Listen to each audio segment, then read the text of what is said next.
Thomas and Friends. Thomas Breaks a Promise. Illustrated by Richard Courtney.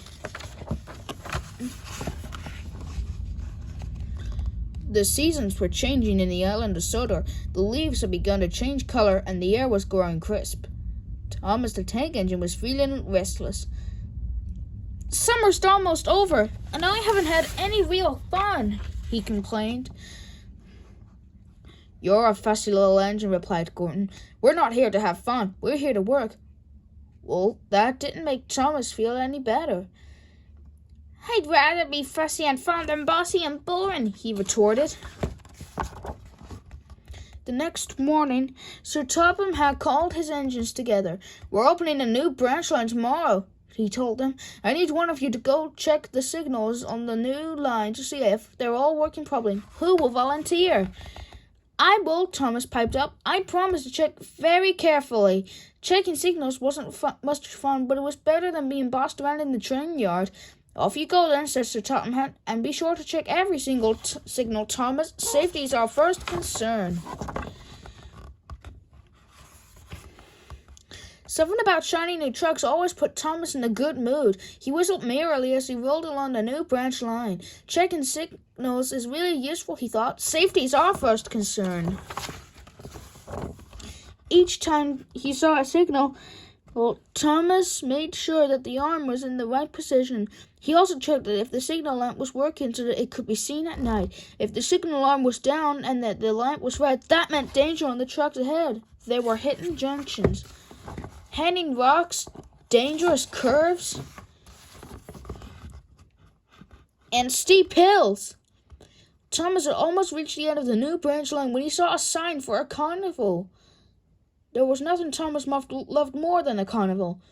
How he would love to go there.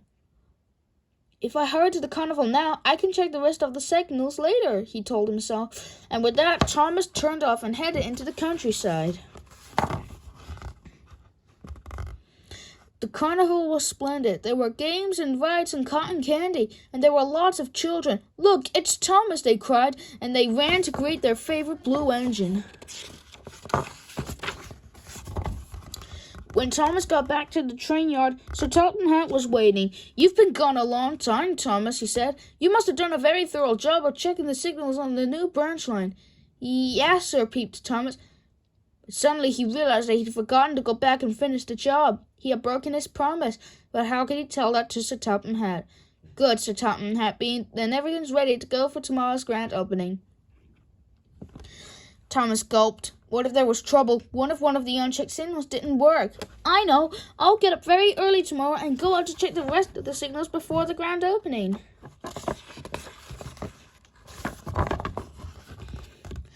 That night, Percy was being loaded for his mail run, and when a call came into the station, rain had washed out a section of track on the mail route. Percy would have to find another way around.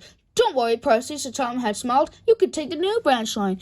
Off Percy went, pulling two big cars loaded with mail.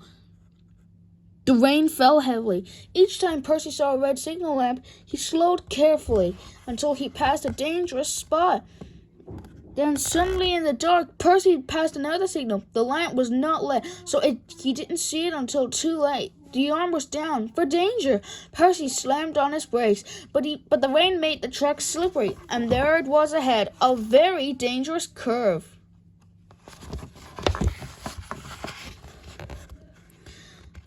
"Oh no!" cried Percy. He closed his eyes and did his best to hold on to the turn. Crash! One of the mail cars flew off the track and was smashed to bits. Percy shivered with fear from his close call. The next morning, Thomas awoke and sneaked out of his shed. Then he saw Percy returning with Sir Topham. "Percy had a terrible fright," Sir Topham had said sternly. "He almost derailed because of the signal lamp that didn't work. How could such a thing have happened, Thomas?" "Oh, sir, I'm so sorry, sir," Thomas sputtered, and all came rushing out about the carnival and the children and about how he'd forgotten to go back and finish the job. "I'm sorry I broke my promise, sir," said Thomas sheepishly. "I just wanted to be part of the fun, and then I forgot." There will be no fun for you for quite some time, said Sir Topham Hatt sternly. Percy will run your branch line till you've gone check every signal on my railway twice. And now, every time Thomas passes a signal, he checks it twice, just to be safe. Gordon likes to tease him. Fussy little Thomas is certainly fussy about signals. Peep, peep, says Thomas. Safety is our first concern. The end. I hope you like watching this reading video. Click your subscribe button to watch more reading videos in the comments. And don't forget to subscribe. See you next time.